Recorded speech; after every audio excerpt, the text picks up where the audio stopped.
Hey,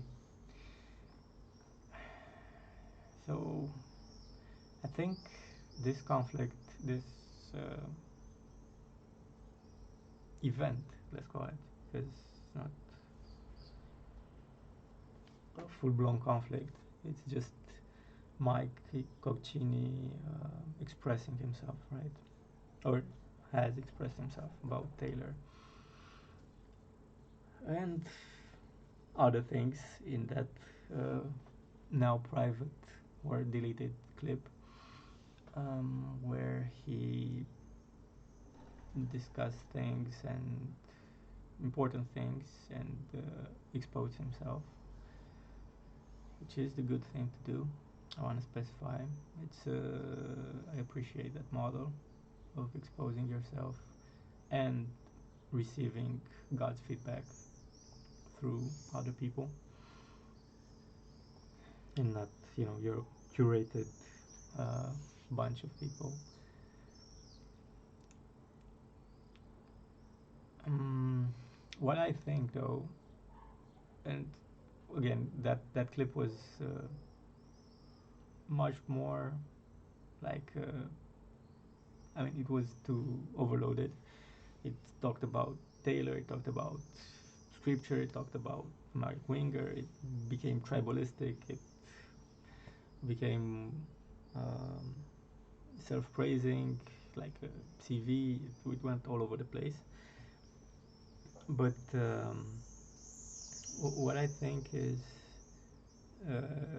that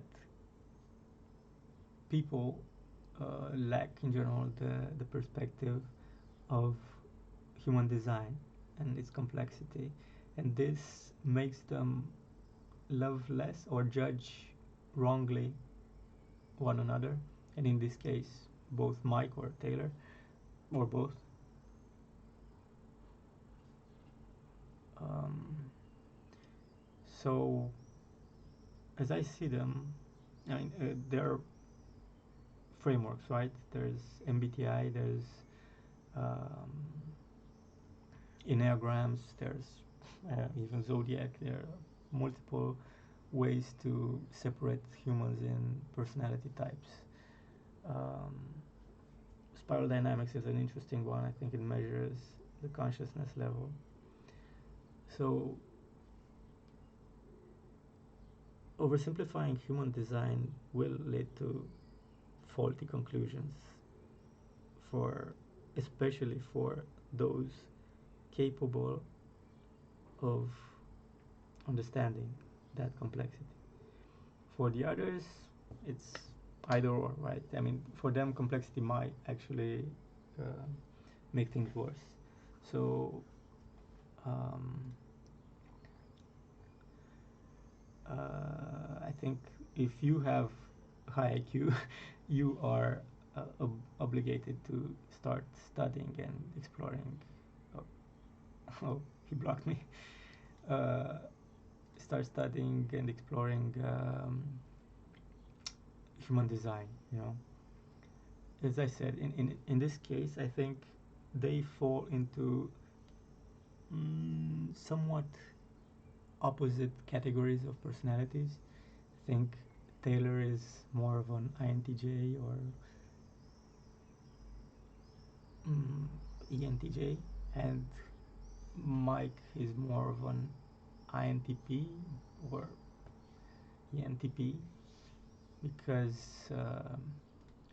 Mike is uh, less graceful. Let's start with with Mike. He he showed less grace, more impulsivity, less control, um, less rigor, um, more creativity, more um,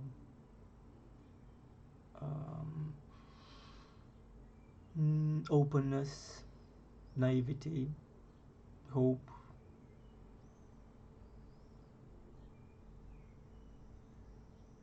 and he's probably more capable of molding himself, switching himself, which might be, you know, less authentic, right? And he also is probably less. This also causes him to be less powerful, because if you're not authentic, you don't know exactly where you stand. You cannot react,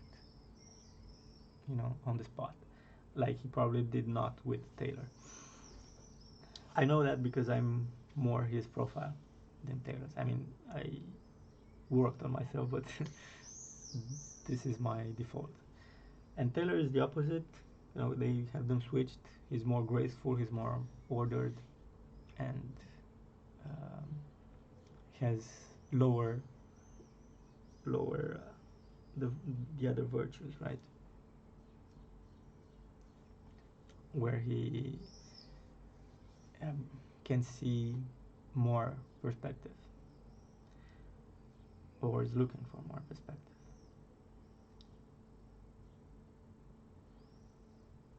or exposes himself to risks. Um, Even if he claims to understand it, it's the personality type. That's what I mean. There are different layers to it. I mean, if you compare the two, it's wildly different, right? The risks taken.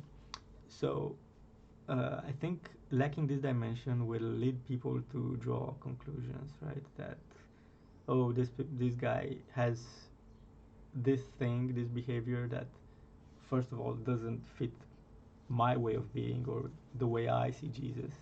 So again, it's a projection of a oversimplified system, and they dismiss them, right? They see, oh, demonic. This goes either or for both Taylor and Mike, because they both, I mean, we all have our vice, our virtues, and some people will relate more to this personality type, while others relate to with Taylor's personality type, and you will side with that you understand and find familiar and think it's right, but they probably not to be, you know, uh, proud or arrogant about it. They're probably equivalent in virtues. They just have, you know, different configurations. And knowing this will make you more open to hearing their word, because sure there are people who ignore completely behaviors and only focus on the word, but the behavior is relevant. Their virtue stack is relevant, because virtue the foundation, right? Is what connects us to God, is what helps us understand truth and God. So our virtues need to be uh, we need to understand them and understand our limitations, best of our ability, and it's a prerequisite. Our virtue is a prerequisite for um, perceiving truth or relating truth, and so on.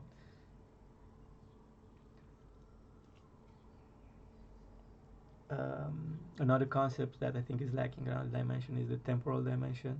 People, I don't know, just ignore time and progression. They just see this as, oh, this happened now. Is definite.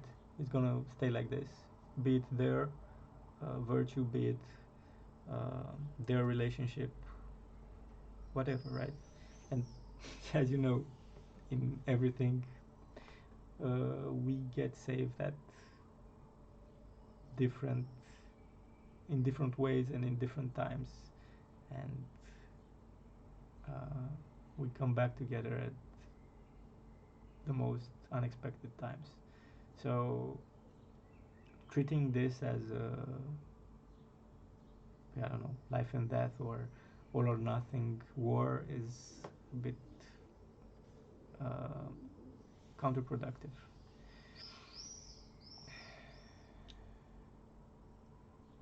Mm, yeah, but that I guess that's this is my call. Is my call for complexity because I think I mean I could go in conflict uh, conflict design or information flow abstract theories, but that's less important. I think this is the more relevant thing that could serve people. You know, just I don't know, have a framework for virtues. Try to understand which are your strong virtues, which are your weak ones. Identify them in others, so you I don't know you understand where you're heading and where they're heading and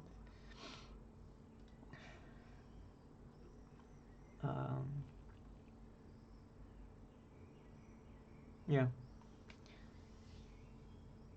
Hope this helps. Hope this helps. Hope they'll be friends again. Hope this will be maximized in any way possible for everyone involved.